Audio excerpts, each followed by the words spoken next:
এই মহতি আলোচনা সভায় সমাগত সুধী সজ্জন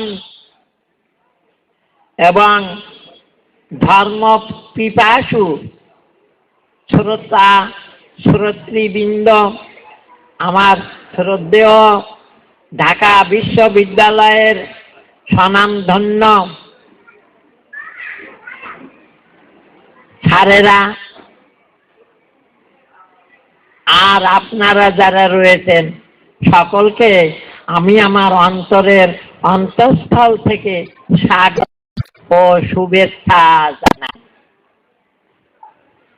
আলোচনা করার মতো কিছু নাই, তবু দু কথা না বললে নয়।